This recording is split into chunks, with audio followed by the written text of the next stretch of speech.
नमस्कार दोस्तों, कैसे हैं आप लोग। आज मैं आप लोगों को पढ़ाने वाला हूँ important diagram CBSE class 10th। दोस्तों कुछ ऐसे डायग्राम हैं जो कि बहुत इंपॉर्टेंट हैं। 4 तारीख का जो पेपर हमारे आने वाला है और उन सारी चीज़ों को हम देखने वाले हैं, आपको बता दे रहे हैं। आप बिल्कुल अच्छे से इसको प्रिपेयर कर लीजिए। एक ना एक डायग्राम आपका 2 या 3 मार्क्स का ज़रूर पूछा जाता है, तो इसमें आप देख लीजिए।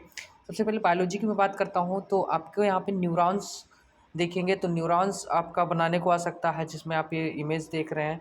दूसरा आपका जो आ सकता है वो है ब्रेन है। ब्रेन को आप देख लीजिए कि आपको कुछ इस तरह का डायग्राम है और उसमें ये सारी चीज़ें रिप्रेजेंट करनी होगी या डायग्राम बना होगा, आपको बताना होगा।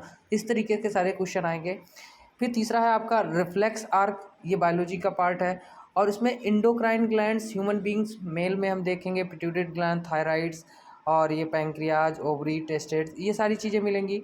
और उसके बाद क्राइन ग्लैंड्स इन ह्यूमन बींग्स में, फीमेल्स में हम लोग देखेंगे।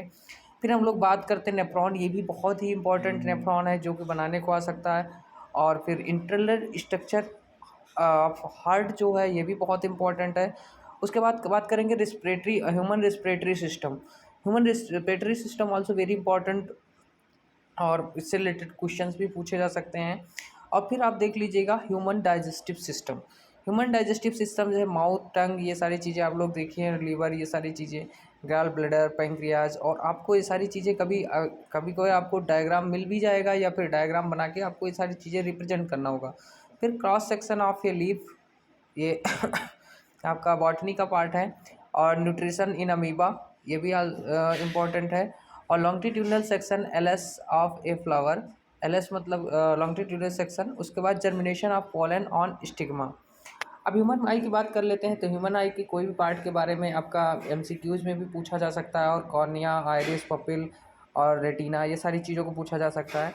उसके बाद defect of vision in their correction. अब इसमें डिफेक्ट ऑफ विजन से रिलेटेड इसमें से आपको एक दे दिया जाएगा क्वेश्चन, जैसे मायोपिया है उसके लिए एक आपको डायग्राम के माध्यम से समझाना होगा। लेंस देखिए, आप यहाँ पे देख रहे हैं लेंस, विदाउट लेंस और विद लेंस, ये सारी चीज़ें हमें बताना होगा, फार पॉइंट, नियर पॉइंट। और इससे रिलेटेड इसी टाइप का क्वेश्चन आता है जिसमें आपको एक डायग्राम बनाना ज़रूर पड़ता है। फिर बात करते हैं रिफ्लेक्शन ऑफ लाइट का थ्रू अ ग्लास प्रिज्म, तो ये भी इंपॉर्टेंट है। और यहाँ पे फिर उसके बाद फिर यहाँ पे dispersion of white light by glass prism, ये भी 7 क्लास। और ये भी ध्यान रखिएगा बिबग्योर स्पेक्ट्रम, इस पर भी एक क्वेश्चन आपके ज़रूर आते हैं। और उसके बाद फिर हम बीम ऑफ लाइट वाला जो अब चुका है, recombination of spectrum of white light, तो ये न्यूटन वाला है। और उसके बाद रेनबो फॉर्मेशन का भी एक स्ट्रक्चर आपका बहुत इंपॉर्टेंट है। तो जो दोस्तों 10 नंबर बात करते हैं, reflection of light through rectangular glass slab, ये भी आपको रिप्रेजेंट करने को, डायग्राम बनाने को आ सकता है। फिर लास्ट को 11 नंबर है आपका, एटमॉस्फेरिक रिफ्लेक्शन इफेक्ट क्या होता है। उसके बाद फिर बात करेंगे, इसका दूसरा पार्ट है सनराइज एंड सनसेट वाली बात है कि सनराइज कैसे होता है, कैसे सनसेट करते समय रेड दिखाई पड़ता है, फिर येलो दिखाई पड़ता है, या सबसे पहले हमें रेड रेज क्यों आती हैं। फिर उसके बाद ट्विंकलिंग ऑफ स्टार की भी बातें की जा सकती है। और लास्ट में मेल रिप्रोडक्शन ऑर्गन, और तीसरा और लास्ट वाला है उसके बाद फीमेल रिप्रोडक्शन ऑर्गन। तो दोस्तों ये कुछ रहे आपके डायग्राम जिसको हमने आपको बताया।